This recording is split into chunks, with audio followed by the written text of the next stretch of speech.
Welcome back to the channel. My name is AL. This is F.O.M. Dtf. And we back sending shots out to everybody supporting the channel, watching the videos, giving me comments and reviews and good likes and all that type of stuff. I really appreciate it. Thank you guys very much. So I just decided to do this video, just to show you guys, love as well as you show me. So yeah, speaking about the different type of transfer films that you guys are using and the different type of inks that you're using, all this plays a part in how your print is going to come out, the final product. And I had a subscriber reach out to me, and they are new to the DTF printing, and it was asking me about the film. And you have different types of film: single and double matte film, single matte and single coated and double coated film. That's what I meant to say. So whatever vendors or person that supplies your products, you have to know what type of film that you are choosing, because some of the film, depending on where it comes from, it all looks the same. It will not hold the white ink. It will not hold. It will just start, either it'll drip, or you have to cut the white down and it won't be as sufficient enough. So when you actually press it, you get some dye migration between the colors. So be careful which film that you guys select. Be careful what ink that you guys select. I have a couple of people that have purchased printers from me before, and they don't buy the ink from me anymore. I'm gonna be honest with you guys. So maybe they say, hey, the ink is too expensive, or maybe I found some ink that somebody told me that was better, or whatever the case may be. You will note down the line that whatever ink you're using is not going to be compatible with your printer, because the ink that I have is tried and true. Tested just for the printer. I tested multiple different types of inks and whatnot. So I know what can happen if you don't use a certain type of ink. If your quality of ink is not good, if it's too thick, if it's too watery, it all depends. It has to be the perfect combination, along with humidity. Humidity will play a big part inside your DTF printing as well. And if you're using bad ink and you don't really have everything regulated, you're going to be in a heap of troubles. So that's what I tell people, and that goes along with the actual with your actual transfer film and your ink and your powder. All three of those are the most very important parts that you want to think about in DTF printing, along with the ICC profiles. You don't always need ICC profiles, but you will see as you start printing and become more experienced and start seeing more things that you can explain, and you start printing different logos for companies and different individuals, some colors will not come out right. You have your purple, your beige, your tan, your orange, your brown, your greens, things and whatnot like that, pink. So those colors right there, sometimes you will need ICC profiles, because if the navy blue don't come out looking navy blue, it comes out looking dark purple, and then you say, hey, I printed at a 40 color, let me drop the color down to 35%, and it's still coming out purple. Let me drop the color to 30%, and it's still coming out purple. And that means you need an ICC profile. So you don't always need ICC profiles, but you will need them in certain cases, like I just explained to you guys. Hope that makes sense.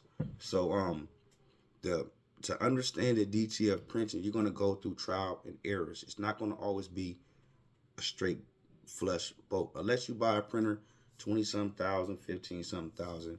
The company comes out, sets it up perfectly, and you're good to go. And you follow all the rules and all the regulations, and you're still gonna have problems. Just because that's what happens in DTF.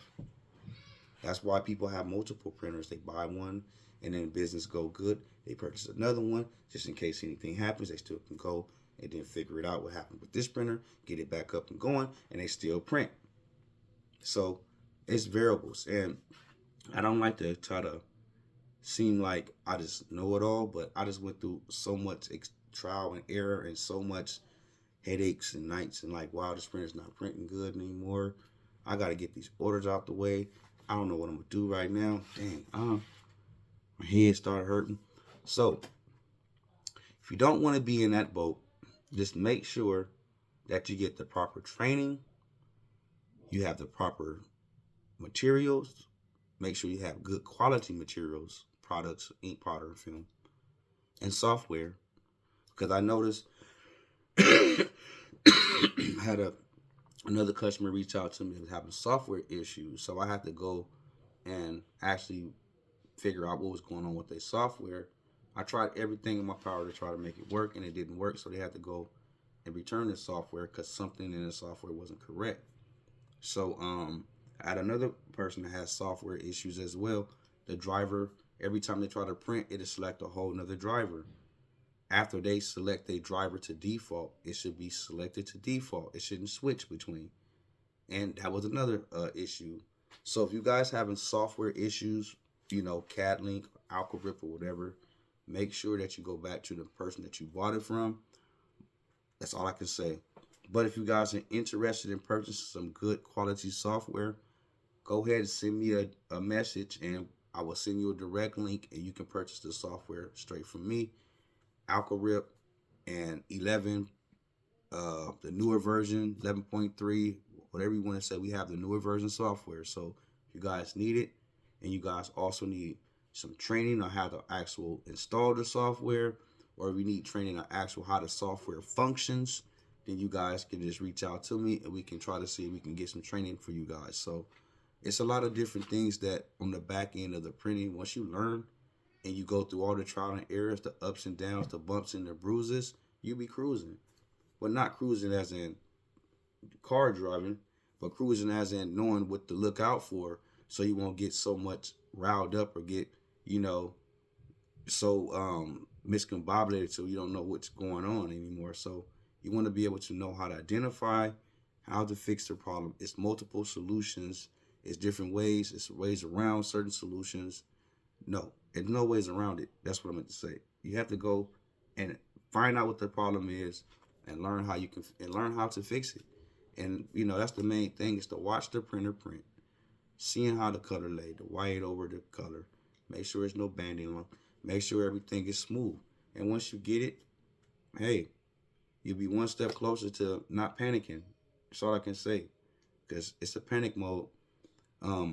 Dealing with these large format printers is, intimidating, especially when you're dealing with two-headed printers, three-headed or four-headed printers. And yeah, it's a lot of work. It's a very challenging task.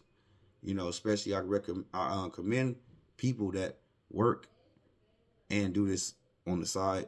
They got a lot of work to do, because they got to do their 9 to 5, come home, maintenance and service the printer, and then print the orders out and get them out to the customers, and then advertise the business on the side as well. So I commend you people for doing that. But just make sure that you get the proper training. That's it. The proper training. That's it. And you'll be okay. Thank you guys for watching the channel. Share the videos. Push likes. Give me a like if you guys like the content. And I appreciate the ones who watch it. And to then, we out.